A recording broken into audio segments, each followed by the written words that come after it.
Apple plans to release iPhone 17 at its all-dropping event.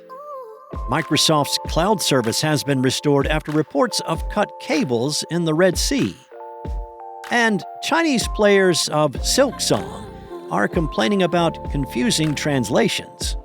It's Monday, September 8th, and here's a quick look at tech in the news this morning from Engadget.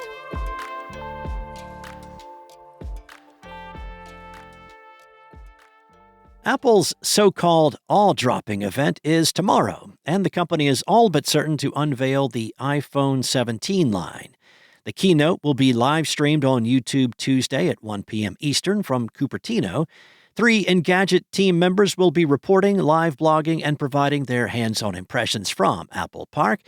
This year is shaping up to be a departure from recent September product rollouts, with the strong possibility of an all-new, super-thin iPhone expected to join the company's lineup.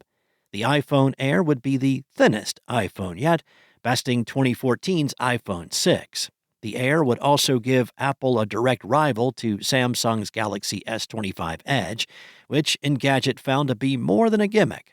Also on tap could be new Apple Watch models, including the first truly new Ultra model in 2 years, and maybe the long-awaited AirPods Pro 3. One thing we know without a doubt is that the new iPhones will launch with iOS 26, which brings Apple's biggest design refresh in years. It's easy to imagine the company highlighting the new model's displays as the best way to experience the new liquid glass visual language. As for the naming scheme, there haven't been any leaks pointing to a similar hardware rebranding, but hey, Apple does like surprises. Nobody is holding their breath for any major developments around Apple's AI or its overhauled Siri, which was announced last summer. Mark Gurman reported ahead of Tuesday's event that Apple is working on an AI search product that it plans to launch with the new Siri, but these are not scheduled to arrive until next March. Microsoft said its Azure cloud platform has returned to normal service after an incident of cut underwater cables that played out over the weekend. The tech giant reported undersea fiber cuts in the Red Sea on Saturday morning, which disrupted Azure's service throughout the Middle East and led to potential increased latency for users.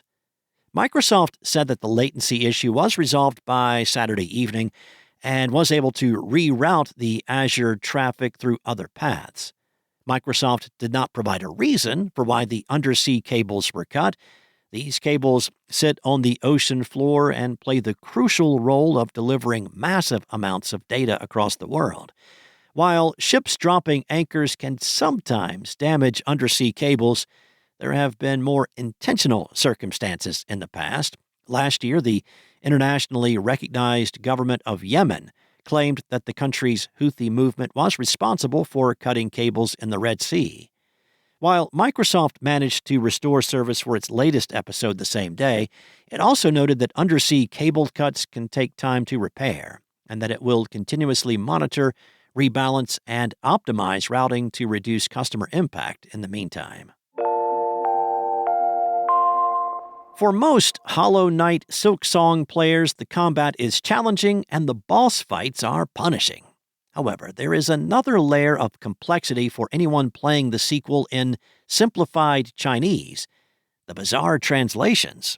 On its Steam store page, Silksong currently sits at a mostly positive rating across reviews in all languages.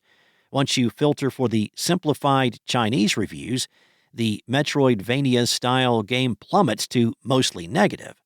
There are plenty of complaints about Silksong being too hard and not rewarding enough, but the translation issues are a common theme across the reviews for Simplified Chinese.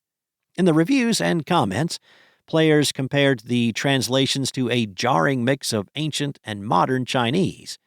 Tiger Tang, who worked on the Simplified Chinese translation of an indie RPG called Omori, posted on X that the translation reads like a wuxia novel instead of conveying the game's tone, referencing the literary genre that features martial arts and is often set in ancient China. Now, the good news is that the team behind Silksong is aware of the translation issues, as indicated by Matthew Griffin, who handles the game's marketing and publishing. Griffin posted on social media that the team is aware of quality issues with the current Simplified Chinese translation, and that they are working to improve the translation over the coming weeks. When looking at the original Hollow Knight, the reviews are overwhelmingly positive, even when looking at the Simplified Chinese reviews. However, Silksong credits a team of 2 for its Chinese localization, while the original featured 6. Thanks for listening. There's more to these stories and a whole lot more tech news at Engadget.com. This episode featured journalism from Will Shanklin and Jackson Chan, and was voiced and produced from the sound studios of Spoken Layer.